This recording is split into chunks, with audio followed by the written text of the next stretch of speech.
Yo, what's going on? It's the NRW where nerds rule the world. It's your boy, Kuya P, aka Patrick Michael Strange, the Adobro, the Babinka boy, the leader of the Holla Holla homies in the center, gang of the ShoPowSho. And I'm here, of course, with the Sasik Supremes, the Dinaguan Destroyers, the amazing Ates. What's up, Kataphorric and Viva, Valentina? What up? Oh, hey, Kuya P. Hey, yo, so happy to see you guys. We just came out of BlurCon. Great weekend at BlurCon. We represented, did the ShoPowSho. Saw you in person. Yes. Oh, you know what? That's the most important thing. We did our ShoPowSho and Tell. Salute to Kat to really putting that together, throwing that teacher hat on, organizing it, frameworking that into amazingness. But the fact that we got to see each other since this pandemic, give each other hugs, all that love. I love y'all so much. It's so good to see y'all. Love you too. That was really great. We were able to host a panel at BlurCon, talking about our podcast, talking about our Filipino experiences, and talking about POCs. And yeah, it was a good turnout. I think we had some good discussion, and it was just really nice to see you guys in person. Hell yeah, Kat, girl, with what you laid down. I love that you threw that teacher. You just put me in front of a mic and I'll talk. But you threw that instructor hat on and you laid it out nice and right. I can't wait to do more, homie. Can we take the ShoPowSho and Tell on the road to other shows once this pandemic chills out a little bit? Once the panini is over, we're gonna go places. We're gonna do things. Hell yeah. I can't wait. We gotta do more and give it to the people and just celebrate us because we're all killing it. I love it. So excited. All right, y'all. We got a fun one today, man. Straight out of Virginia Beach. Where I used to rep down there with Tina and Kat. We gonna talk to this homie, man. He's killing it. Erman Baradi. He's a writer producer. He was previously featured in the Manila Times, TFC. That's the Filipino channel, y'all. The Hollywood Reporter, the Huffington Post, and more. Erman is currently the project manager of Encanto. I'm probably fucking that up. Erman will correct me once he does. I brutalize things sometimes. It's a young adult dark fantasy animation television series centering on Filipino folklore, and he's developing it with the amazing Anthony Francisco, who, if y'all don't know, is a senior visual development artist at Marvel Films. He's laid his hands on a lot of the stuff that Marvel's done. I'm a huge fan of Anthony. Hopefully Erman can hook that up because I'd love to have him on the show. He's searching right now, currently, Erman and Anthony, for a home for Encanto, which also has a Filipino-American composer in Nathan Matthew David, who works on NBC's Young Rock. I love Young Rock. And Anthony was named one of the top networkers in Hollywood by the Huffington Post. So hopefully Erman can also hook us up over here at the ShoPowSho because, we could do a little something. We're trying to give light to people. Maybe he can help us out with that. Let's bring him on. You'll see him on the screen in just a second. Please welcome Erman Baradi. That's me. Going off That's right me. Now. Welcome. What's up, thank you so much. I love it. Yo, did you say holla holla homie? Yeah. Oh my god, dude. I'm trying to get a streetwear line set up, bro. So I gotta put that all out there so they know who owns that shit. I was on mute. I was trying so hard not to laugh because that's so tight. Hell yeah. That's so tight. I love that. You gotta rock the first one once we get that line up, man. You gotta rock the holla holla homie. I'll be the first one. I'll be the very first one, man. Hell Drop it at midnight. I'm gonna buy it at 12:01, It'll be sold out by then. That's true though. You know what I'm saying? Them snipers, them bots, young. 12 o'clock and 5 seconds. Yep. Yeah. I'm manifesting. Yeah. All right, so let me throw it to Viva Valentina. She usually kicks us off with our first question out the gate. Let's go. So Erman, we always want to know, where are you from? But Virginia. Where are you really from? Oh, good question. That's deep. Yo. Where are your parents from? Oh, okay. My my dad's from San Fernando, and my mom is from Zambales. If I'm not mistaken, hopefully I'm not gonna butcher this, but they're both in the northern province, right? One of the northern provinces. So Zambales, my mom, and San Fernando, my dad. I was there. I visited once when I was 13, and so I definitely want to go back just to be more rooted. That was a good experience. But that was when I was a kid, though. So I want to go back as an adult to experience it as an adult. Definitely. So how'd you guys end up in Virginia Beach, which is my hometown as well? How'd you guys end up being over there? Fun fact, guys, we went to school together. Tina and I went to school together. Yo. And I did not know she was interviewing me until I saw her on the screen. Yeah, I recognized the name. Kuya P was like, Erman Baradi. Like he's from Hampton Roads. And I was like, I know that name. Yeah. We have so many mutual friends. Like we knew the same people, but I don't think we ran in the circles. So I graduated with your brother, right? Yes, that's right. So you got a brother. Yeah, there you go. Yeah, so my parents came over. I should know this better, right? No, but I believe it was the 70s. They went to New York first. They got married in the 80s. Gave birth to my older brother Urban, in New York. Then they came down to Virginia Beach, and a lot of my family ended up in Virginia Beach. So there's a funny story to the cul-de-sac we live in Virginia Beach. Like there's my mom and her two siblings in the same cul-de-sac. Oh, that's cool. The family block. The whole family, and it's like what, 20 houses maybe? So 20 houses, 3 of them is my family. That's dope, yo. That's real dope. Yeah. That's cool. And then on my dad's side, one of his sisters live in the same city too. So they all kind of just came together. That's awesome. So you had like a good like family foundation here in the city. Exactly. Yep. Mm-hmm. So I was born and raised in the same house that we were in for like my entire 31 years of existence. I moved in 2017. So technically 27, 28 years, but the entire time was the same house. Wow. Yeah. Some roots. So let's talk about growing up in Virginia Beach, man. And actually, no, I want to take that back. So tagging along with Tina's question about your parents, I always like to hear the love story of our parents. Let's show them love, because to me, as a father myself, you know, our child is the manifestation, the representation of our hopes and dreams and our love. Yeah. Do you know your parents' love story and how you kind of came into being before that, and what did they kind of like have in mind before having children and all of that? I do know the story because they told it to my siblings and I, because I've been trying to write a screenplay for an animation version of the story. So I'm a writer, folks, in case you didn't know. But so what happened was, back in college, my parents went to the same college together, and this is a long story short, my parents went to the same college together. What is it? I'm blanking on the college itself, but they went to the same school together in Manila. And my mom, you know how in the movies, usually the man chases the woman, right? Yeah. In this story, my mom chased my dad. So she saw him on campus, you know, try to get his attention a few times, but he just wasn't. You know, us guys, sometimes we just don't see it. We're blind sometimes. We're blind. Right in front of us. Yeah. Right in front of us. And this does feel like a movie, because she found out eventually that he had a girlfriend, right? Ooh. So so she kind of, I don't say she gave up on it, but she, you know, it's kind of like she went past it or whatever. Yeah.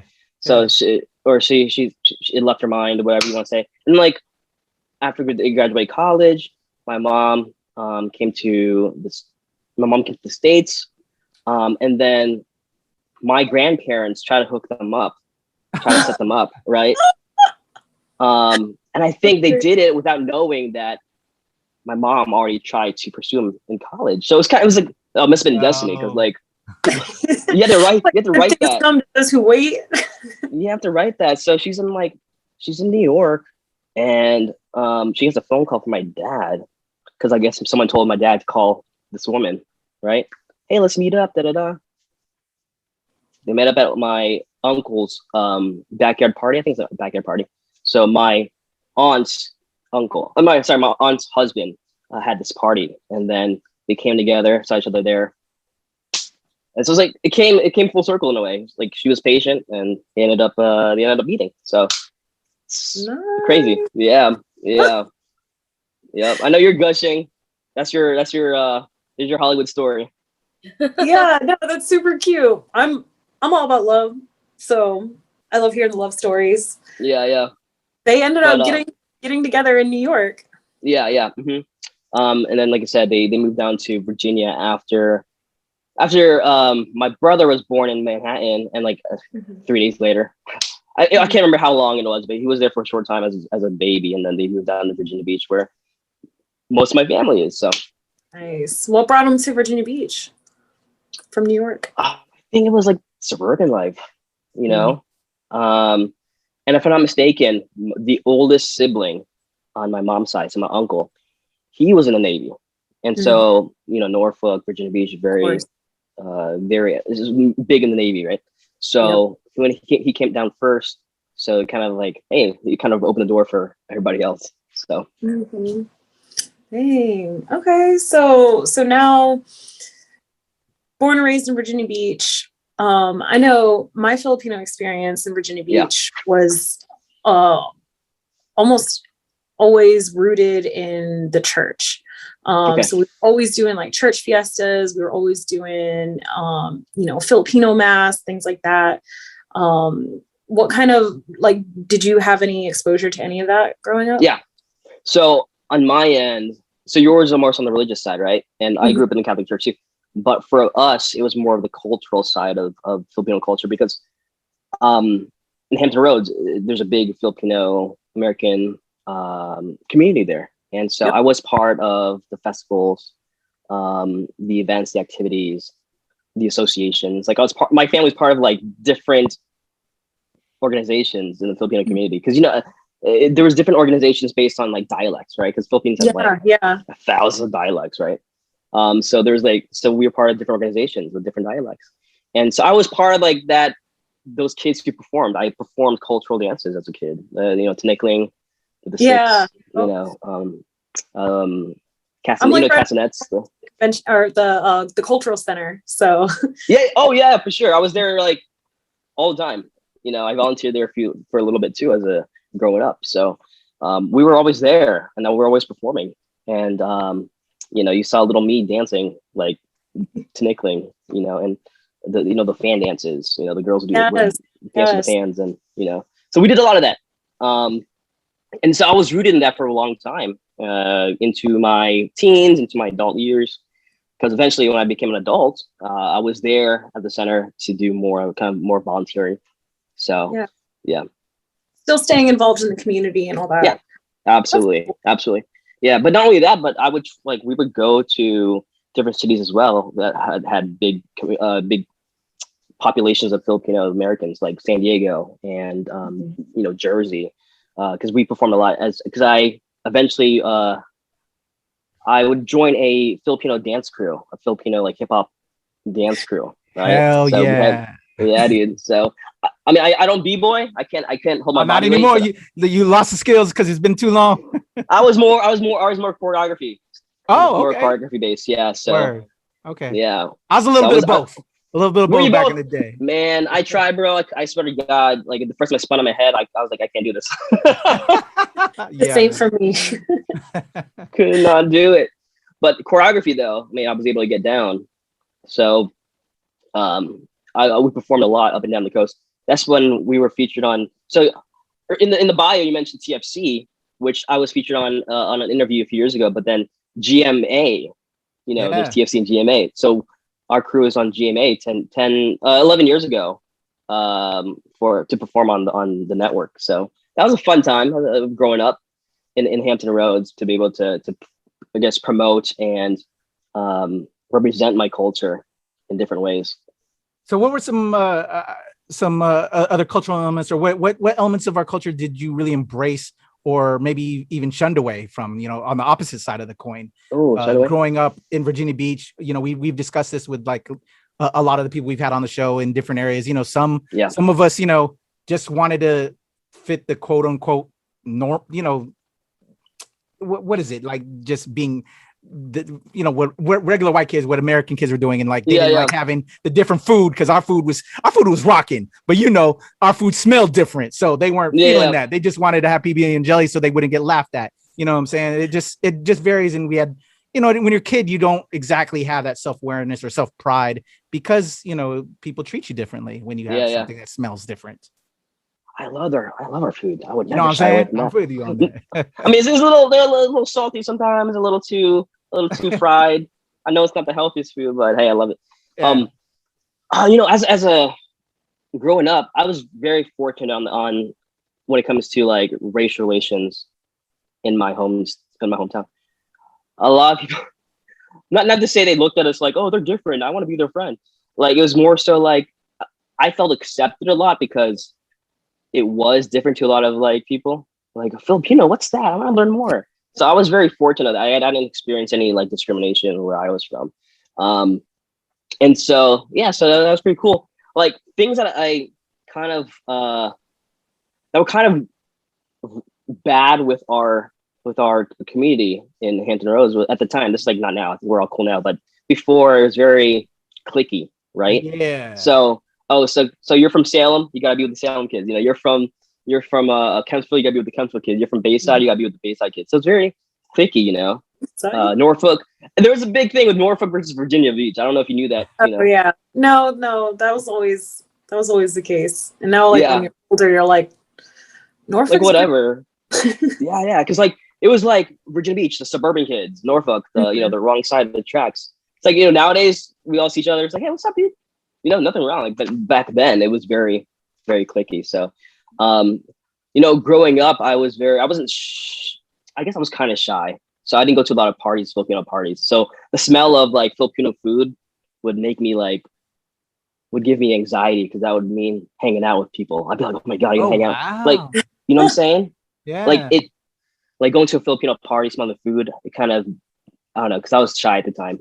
So I was like, I don't want to be here. Can I just like hang out in the video game room, play video games and just like bounce when my family leaves?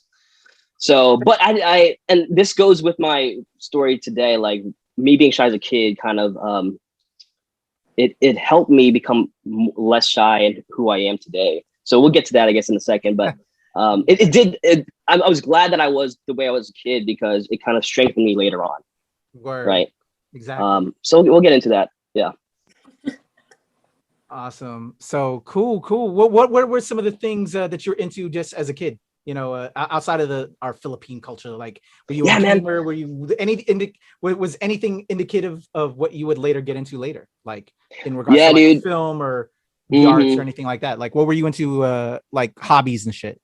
Oh, here we go. So I was always a fan of writing, right? Okay. So, and I guess let me get into the story. I tell this story a lot, but I think you guys will appreciate this, right? That's what we're here for, bro. Tell it. Back in elementary school, I was like straight-laced student. Got honor roll all the time. Sometimes I didn't always hit like straight A's, but I was like, always on honor roll, right? Top of my class, top 2% of my class in elementary school. And then Tina, you know this, but in middle school, we had Kemp's Landing Magnet School. So are you guys familiar with the magnet school? Yeah. Yeah, so the smart kids, right? Smart kids from the different districts kind of unites, right? And so this is our to go there. Did you go there? No. Oh, okay. So I went there from 6th to 8th, right? 6th to 8th grade. So elementary school, top of my class, 6th, 7th, 8th grade. I go from top to like, I plummet, dude. Like it was around that time that I realized that I wasn't like really academic. I was just creative, right? So 6th grade, I had the option of like joining either orchestra or theater because picking one or the other as an elective decided which team you're on, right? So which class you took. And so I chose orchestra because like that's where all the Asian kids went. And you know, theater is like, oh, I don't see any of us on TV. So like, how do I like what's there for us? So chose orchestra. I wasn't really into it, so I was like last chair all the time, you know. And so because I just didn't have a passion for it. I mean, like looking back at it, I mean, it's a cool skill to have. I'm not going to deny that. It's a cool skill to have, but I just wasn't passionate about it to where I practiced all the time. And so, you know, I gave up. I not gave up, but I didn't pursue theater, which I wish I did now. But during that time that I was in orchestra, 6th, 7th, 8th grade, I was writing short stories in my notebooks, writing poetry. Even if it wasn't good, I just wrote, right? Yeah. Even like I would write songs in my notebooks. Like I said, looking back, it's terrible, but it was a starting point, you know? Yeah. And so like my math notebooks would be full of like just lyrics or like movie quotes things I made up, just creative stuff. Yeah, I know that. And I used to do the same thing. Yeah, dude. See, yeah, I'm sitting in math class like, oh yeah, and the teacher's like, "What are you writing?" Nothing. And so I was, those 3 years, I wasn't doing the best academically, but I was definitely getting more creative. And then in high school, I entered the Health and Sciences Academy, where Tina and I both went to. Bayside. Bayside. So Bayside High School, the academy for that district was Health and Sciences. So the different schools in the different districts had different programs, right? So I went to Bayside.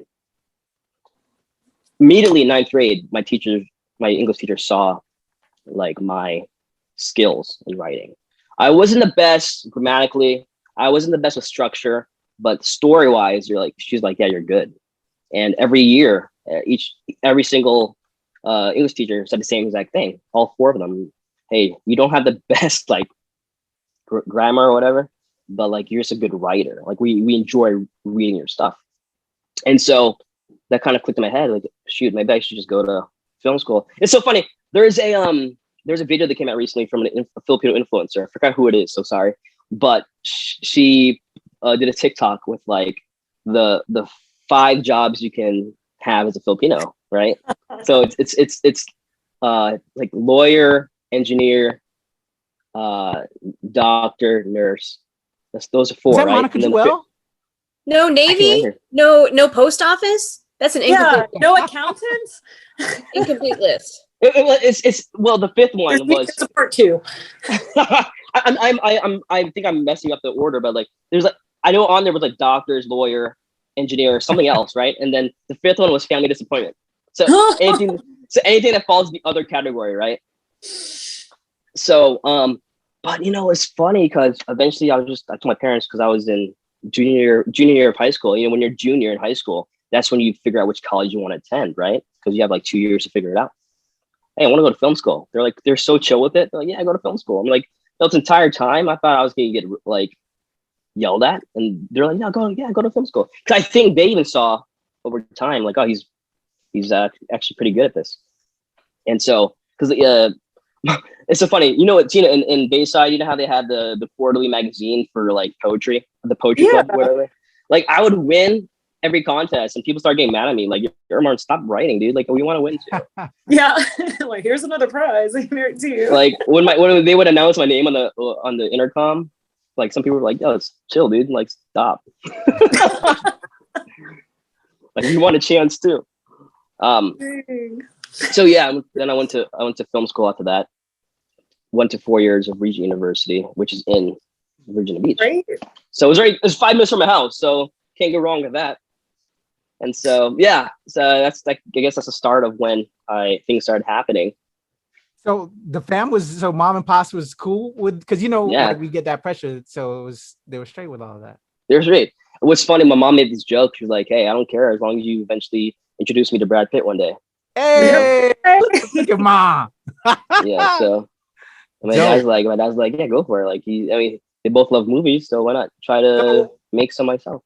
So then what was that like, actually diving more into the technical element, of it? It's one thing, as a fan and, kind of, in high school, just kind of semi learning it. But then when you actually got to dig into it and learn how it all works, sometimes it could, throw people off if they're not really dedicated and into it. Can you talk about struggles of, learning and adjusting and then finding yourself in that and the love for it? Yeah, I'm glad you asked that, because this is a part of the story that you're gonna laugh at, but like I said, it ultimately builds me up to where I am later. And I'm not gonna rag on my college, but the film program at the time was still new, it was still building, right? So unfortunately, like, I didn't get the best education out of it. So I survived 4 years of going through the program. I'll be honest with you, like, this sounds messed up, right? Because they did their best.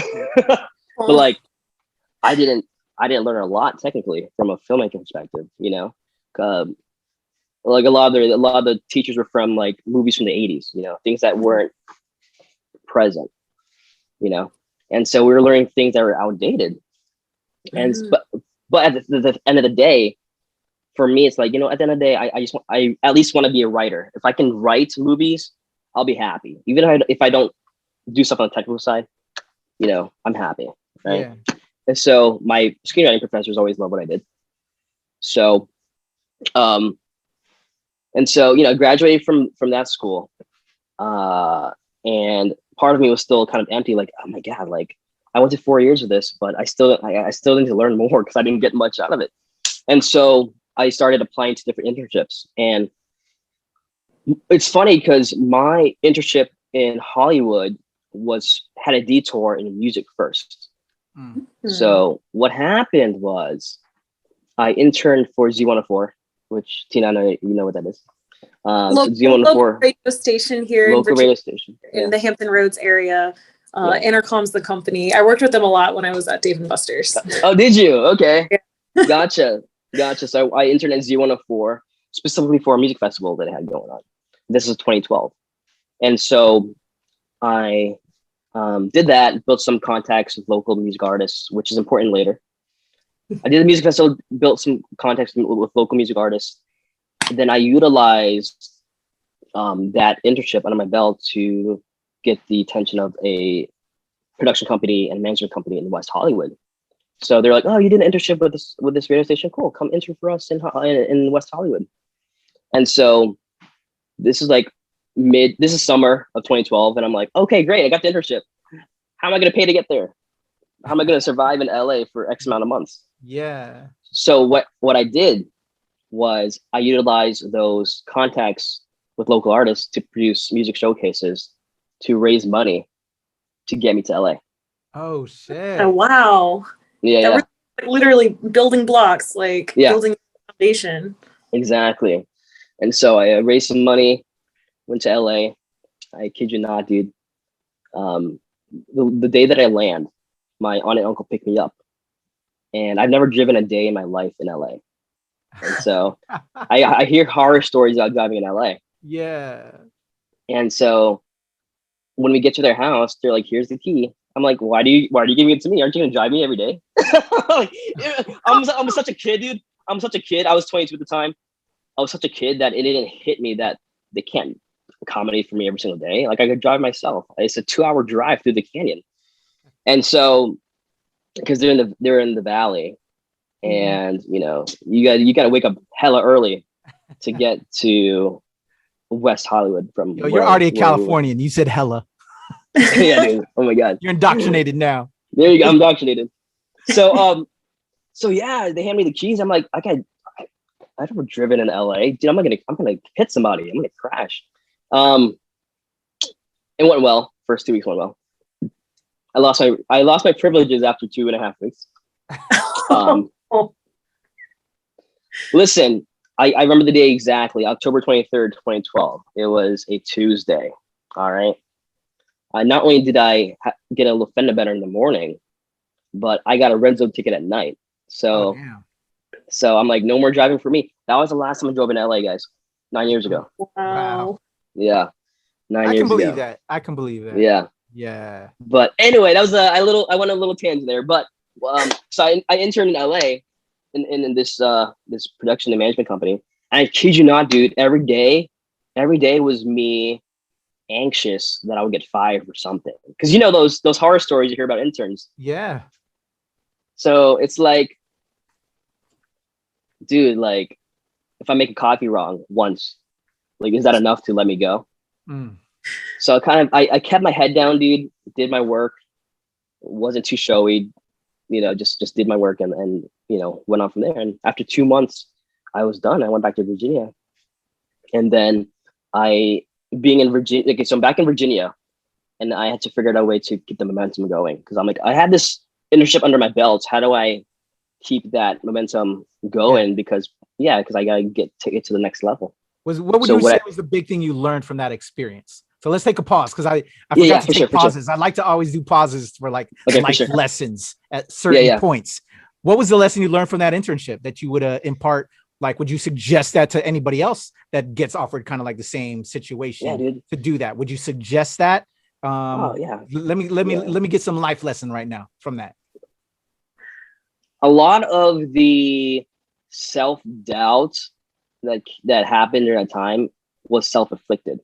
Right. So like I said, listening to horror stories of other people, it kind of impacted my work. Where, you know, if I if I wasn't so scared about getting fired every day, I could have done a better job. I feel I could that. just, yeah. So, and the majority of people there were nice as hell. Yeah. You know, like they wanted you to succeed. You know, I mean, there were some people you're like, I don't want to ever work with them again, or you know, they're kind of too Hollywood. But there's some people who they're normal. They wanted you to succeed. You know, and I didn't see that until after the fact because I was just every day anxious. Oh, don't fire me! Don't fire me! You know, don't do anything stupid. Don't do anything stupid.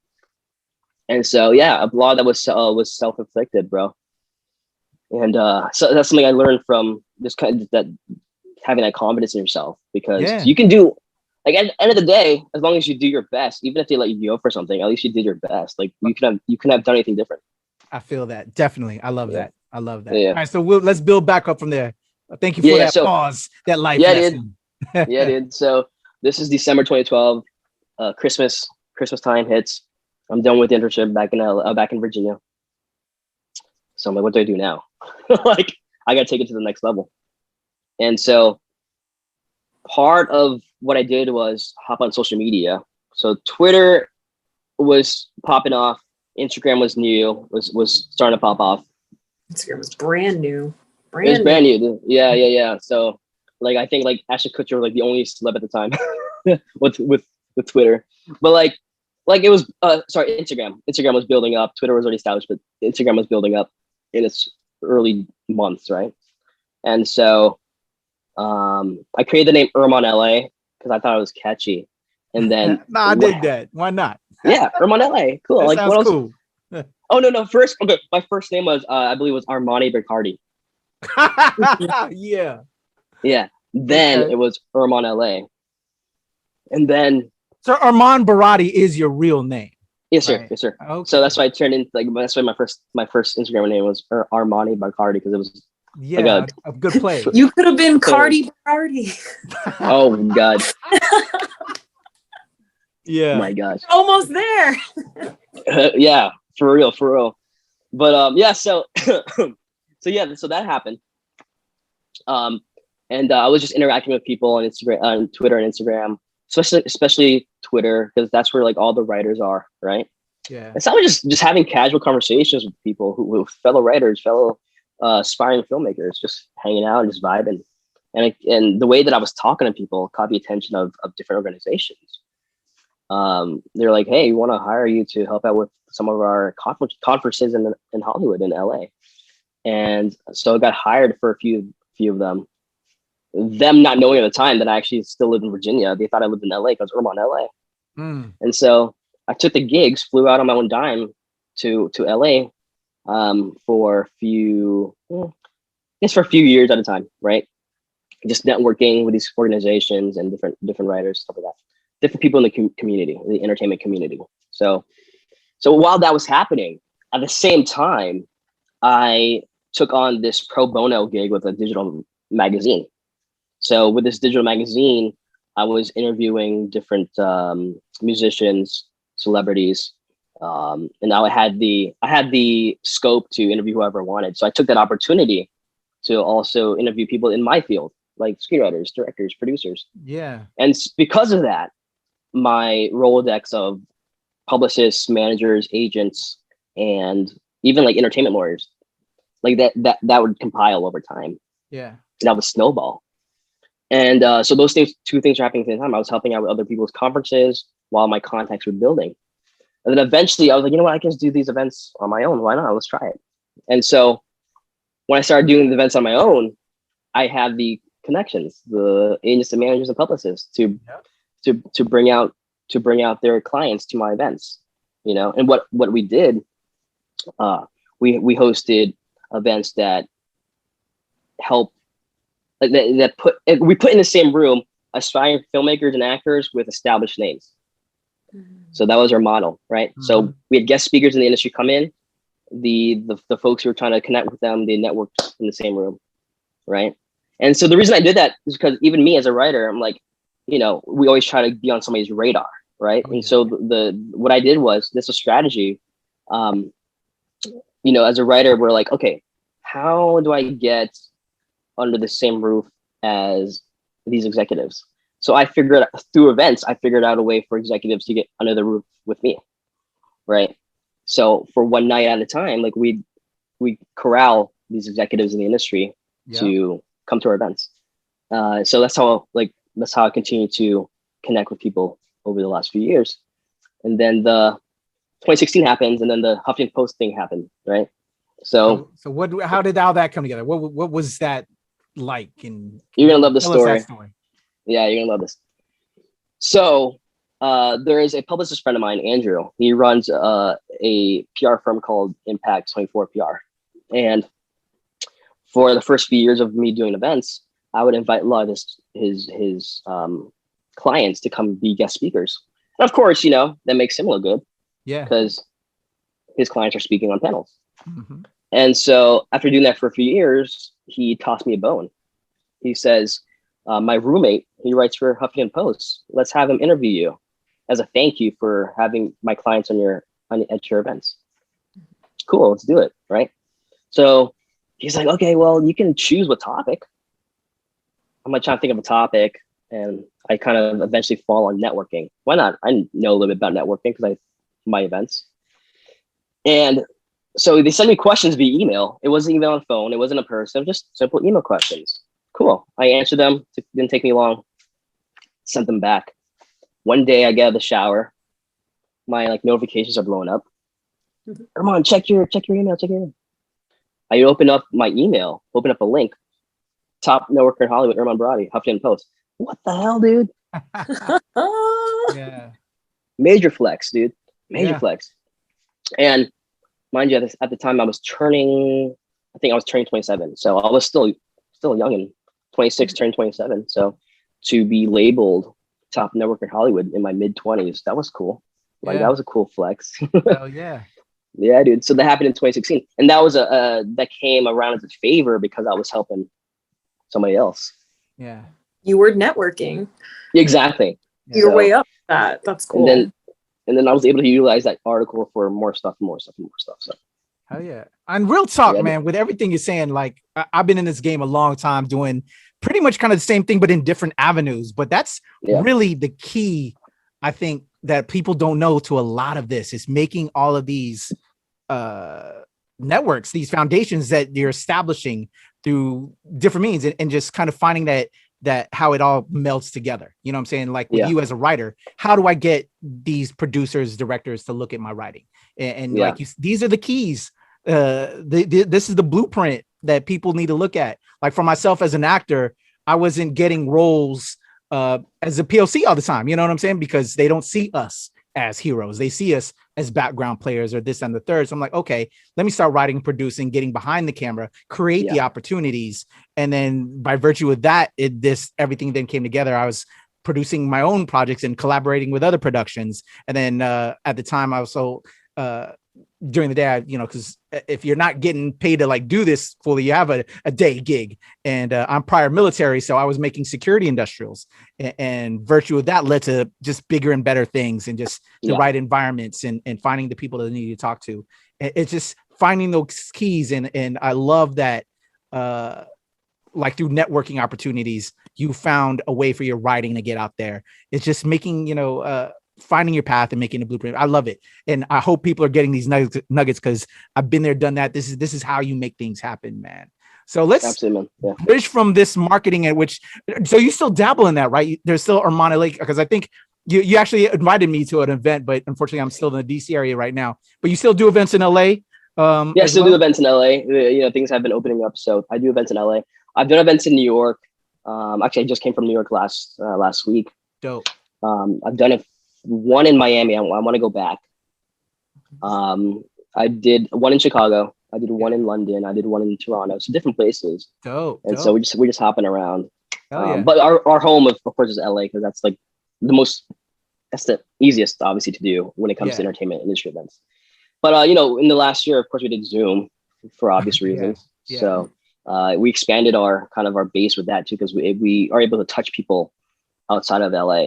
Oh, hell yeah. It's changed the whole publicity game. And I do a lot of interviews for the Nerds of Color and my NRW, Nerds Rule the World group. We get a lot more access with a lot more actors and and projects that are coming out now. Yeah. So I think that's changing the world now with online. Like right now with this ShoPowSho and talking to you right now out in LA representing. So There you go. Yes, I sir. love it. I have a Yes, sir, question. absolutely.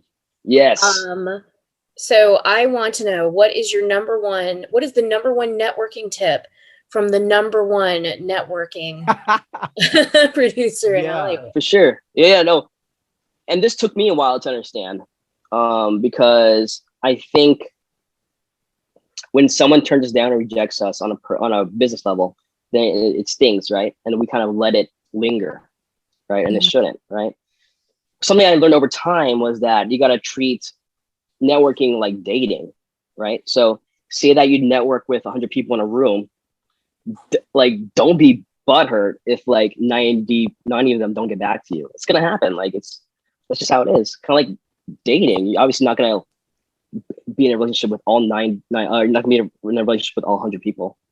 It's you're kind of cutting through the clutter and seeing who's actual fit for you business wise, right? That's good. So advice. yeah, so I think people they take it personal when like they meet a bunch of people and a lot of them it doesn't work out. Don't let it impact you that much, because like you're gonna fall on that one person, or you're gonna land on that one person who is gonna be a great fit for you when it comes to projects. Yeah, you're not gonna match up with everyone you swipe right. Exactly. Exactly. Swipe right.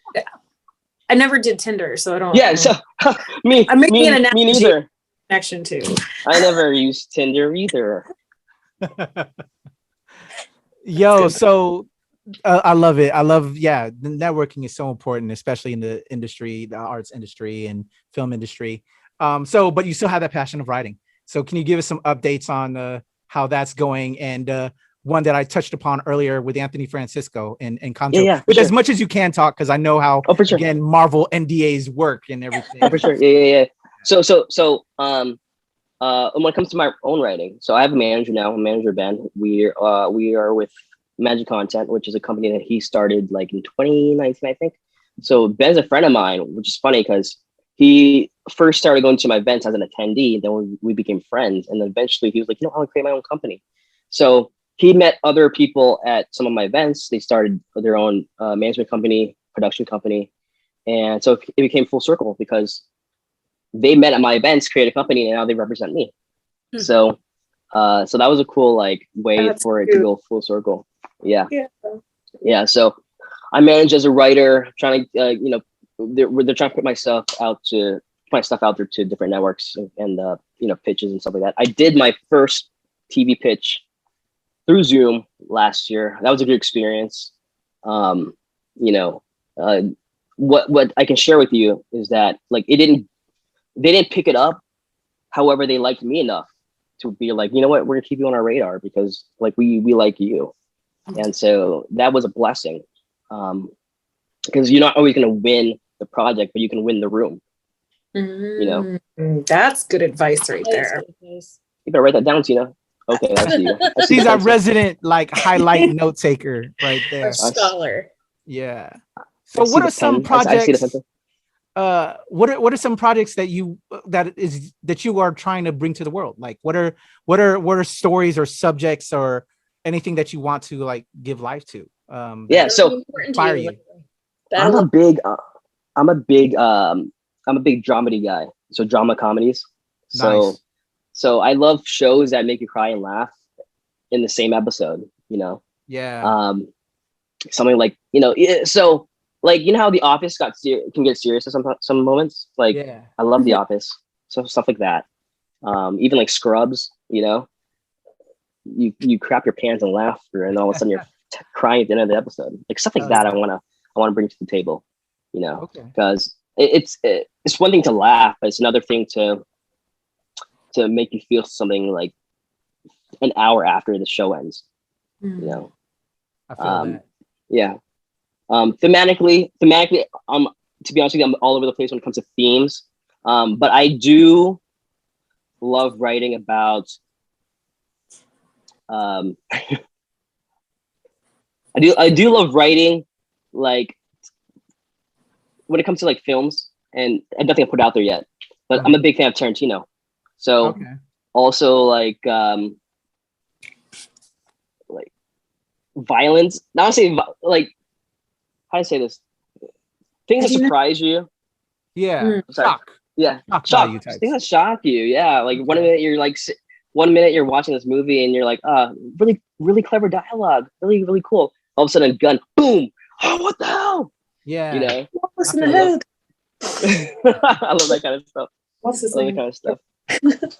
but then, you know, talk about Anthony. So I met Anthony Francisco. So he's senior visual development artist at Marvel right now, and he spoke at one of my events.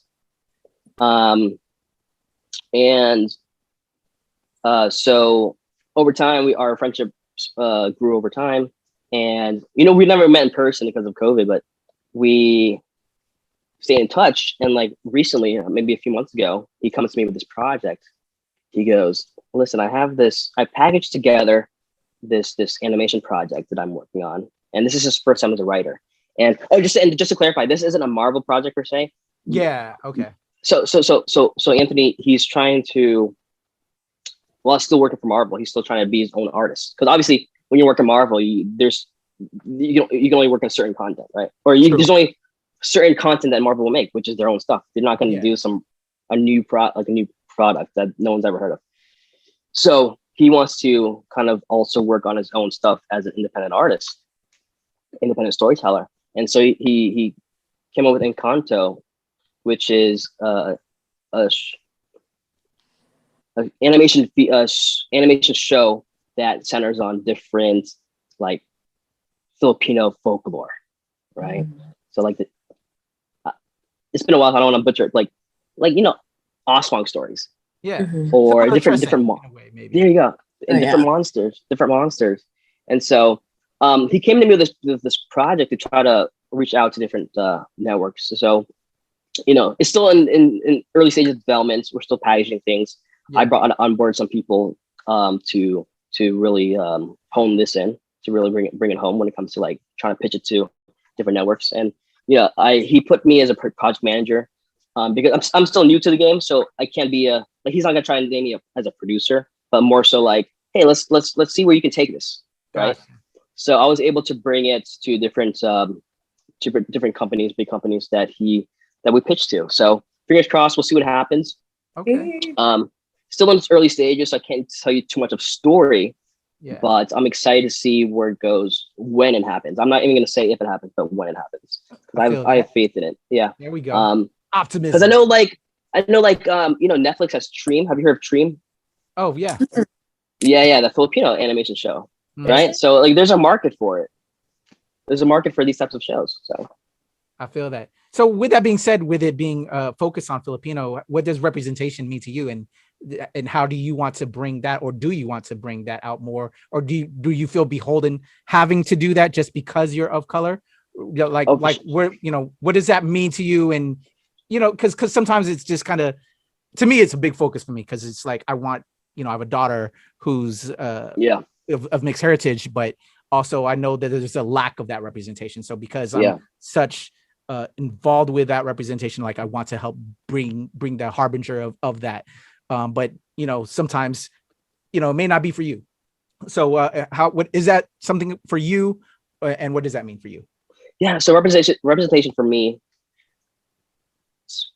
personally, is if I could be an established storyteller, filmmaker, artist, whatever you want to call it, right? And be Filipino without always having to say, hey, I'm Filipino. Hell yeah. Right? Hire me because I'm a great writer, great storyteller, not to check off a box per se, right? So I would love to tell stories like Encanto, but then also tell stories of like some other random things, you know? And I can be Filipino by being Filipino, not always having to write Filipino content, because I want people to say, yeah, he's good. I don't want to hire him just because he's brown. Yeah. I want to hire him because, dang, I want more of that. Yeah. You know? So I love it. Awesome. Yeah. But don't get me wrong, I'm a rock that Filipino flag my first Oscar party. Like, you know, but I wouldn't want it to turn into like I'm expected to wear it every single time I'm out in public, you know. So I feel that. All right. my first Oscar speech, I'm gonna wear barong. Hey, of course. I'm putting it out to the universe right now. When I had my first Oscar nomination, I'm gonna wear a barong. So in case I win and have to deliver a speech, I'm wearing a barong. Hey, you talking to the choir right now, preaching to the choir, because that's what I plan to do. Shoot. Hey, okay. Okay, I see you. All right. So I'm gonna throw it to Kat with our last question out the gate. All right. Since we are with the NOC, the Nerds of Color, we always like to end with our nerd check. So what is it that you are just super nerdy about that if we gave you a stage, you could give a whole TED talk on? Oh my God. What am I nerdy about? Okay. So don't judge me, because I know it's not the same as it was in the 90s. But I grew up in the late 90s as a big wrestling fan. Hey, no, I love it. I'm a big wrestling head too. So, yes, sir. So, like, that's all I watched as a kid when I was like 9, 10, 11, 12. I mean, it's not the same as it is nowadays, but I still keep up with it because, you know, out of loyalty. But, man, like, I'm a huge wrestling nerd. Especially when it comes to, like, 98 and up. Okay. I can rock with that. What's your favorite storyline? Kane and Undertaker. All right. Yeah. Do you know, I just found out that they never let him do interviews. Like, he always had to be Undertaker. And I think, like, it's just now, right? He's starting to do interviews. Just now. Yep. Yeah. And I'm like, they're finally letting that guy go. Like, I remember because nowadays you can break the fourth wall, right? Yeah. But before you had to stay in character. So it's like, what's the dead man doing on a microphone in 1995? It wouldn't make sense. So yeah, it would have broke the was mystique. really cool. So cool. Yeah. I'm a brand new wrestling fan. I'm like, are you? Brand new wrestling fan. So I'm just here for a good time, learning all these things about these old wrestlers, and I'm like, this is dope. I like it.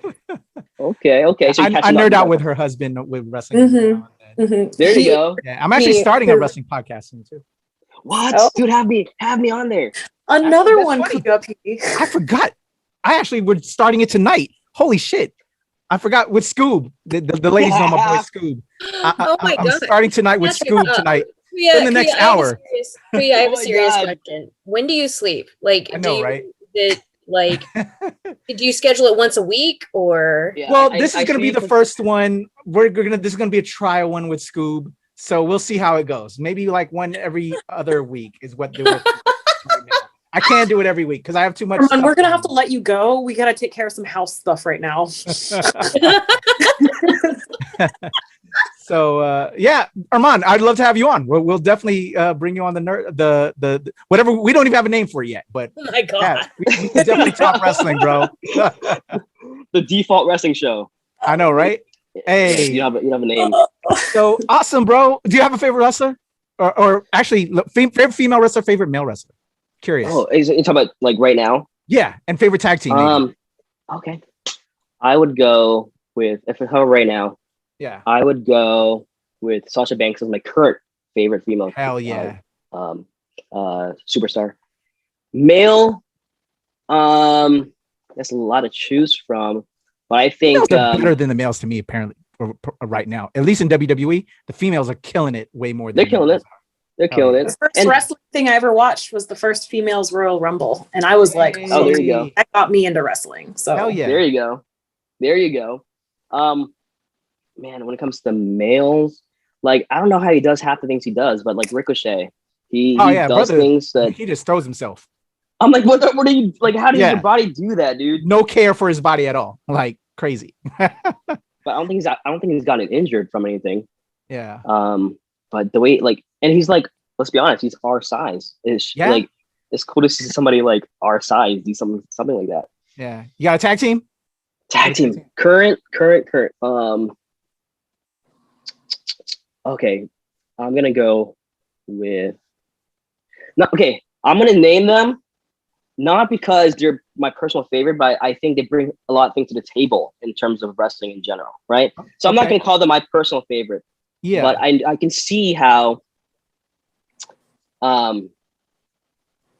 Oh, what the hell's her name again, dude? AEW. In AEW. Have you AEW. Nick and Matt. Oh, yeah, see, it's driving me crazy now. Y'all don't know what you're talking about. Do you even like wrestling? Why? Like, I had the same exact reaction. I'm like, I feel so dumb right now. Holy shit! It just fucked me up. Like, I want to say Hardys, but it's not the fucking Hardys. I know you're Jackson talking about brothers. It's the last name Jackson? Isn't their real name? Because they are brothers, and there's it. I think in real life, yeah. Is like, man, fuck. That's gonna mess me up. That'll be a whole episode on your wrestling podcast. Thank you so much for joining us. It's the Young Bucks. It's the Young Bucks. Young Bucks. There you go. There we go. See, I'm not, okay, right. So yeah. Armand, Young Bucks, but because we got a lot of stuff to do. We got more wrap up. How can they reach out to you online and all that? What are your socials? We'll also have it in the description below. Let us know how the people listening can check you out. Twitter, Instagram, Erman Baradi, ERMAN BARADI. I kept it as simple nowadays. So no more Erman LA. It's my name, Erman Baradi. There you go. Make sure you check my man out in the description below if you're listening to this or if you're watching this on YouTube. But if you're listening to this, you heard it right there. But go over YouTube. We'll have everything in the description. Erman, we appreciate you. Salamat. Welcome to the ShoPowSho family. When you have any projects coming up in the future, we always want to have you come back to talk about it, show love and light and energy. Because as Filipinos, we one big family, man. Welcome to the family. We appreciate you. Thank you, sir. Appreciate you all. Thank you. Definitely. Erman Baradi, y'all. Boom. There you go. Erman Baradi here on the ShoPowSho networking. My biggest nuggets is, man, you just got to keep it moving, work those connections, talk. And you'll find yourself. You may not have it happen out the gate like he tried to do with his writing, but he found a way to make that happen. It's just making the most of your situation. That to me is, I think, the biggest takeaway for me with this interview. What about you, ladies? You make the most of the situation. Yes. I think that networking is the Tinder of business. I think that's what I love it. Yeah. The swipe right. Wow. There you go. Oh, look at, I think you got Kat. You like the way it runs. I mean, Tina writing like one. The phrasing. I got a note. I think this is my first note. Hey! Wow. I have your nuggets written down. Don't you worry your head. What about you, Tina? Oh, the one that got me the most was, you're not always gonna win the project, but you can win the room. And is that not the truth? I appreciated that, and it was cool just seeing the up and comings of someone that also came from Virginia Beach. Shout out, hell yeah, the hometown, and hometown, someone that went to my high school. Like, we love to see him winning. So there you go. Thank you. Hell yeah, Erman Baradi, welcome to the ShoPowSho family, ladies. We got some stuff cooking, so let's go ahead and flex so we can get into the lab, make that pasta happen. So Tina, why don't you tell us what's going down? Pants it. Okay, pancit. Oh yeah, that's right. We are. Yeah. Yeah. I'll make some pancit. We don't do. I don't eat pasta. Sorry. Okay. Yeah. That's the wrong noodles. You can find me and talk shit about how much you don't like pasta on Instagram and TikTok at viva.valentina. I'm also on Twitter and chess.com at vivavalentinaxo. So let me know. Shoot me a request. Hell yeah. Kat, what's good? I'm Kataphorric at Twitter and on Instagram and TikTok. We also have a ShoPowSho TikTok and Instagram and such. If you'd like a little more behind the scenes, you can always check out our Patreon or just buy us a coffee. Hell yeah. Please show love to the amazing Ates, Kataphorric, and Viva Valentina, the Dinaguan Destroyers, aka the Sissi Supremes. It's your boy Kuya P. You can follow me at Astray since 1977, as well as at Far East. One of those is Twitter, one of those is IG. Over at TikTok, the legend Kuya P. Here at the Nerds of Color on everything. And of course, at the NRW and at New Release Wednesday, where nerds rule the world. And of course, at ShoPowSho on everything. Man, we love y'all. Mahakita. Salamat. We out of here. Mahakita.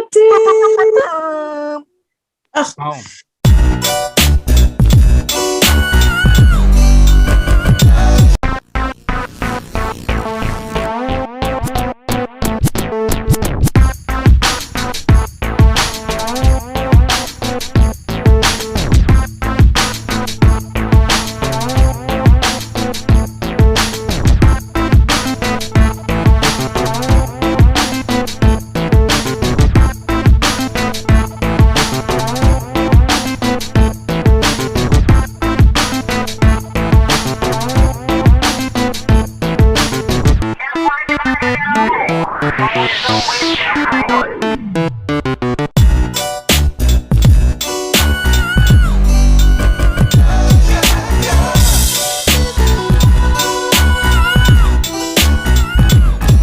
it's the NOC in full color. You see me? The hard knock life, comics, movies, and TV. Yeah. Hey everybody, it's Erman Baradi, writer, event producer, and occasional actor. Please check me out on the ShoPowSho. Hey everybody, this is Erman Baradi, screenwriter and event producer. And my Filipino heritage is important to me because we have plenty of stories to share that I hope you learn from.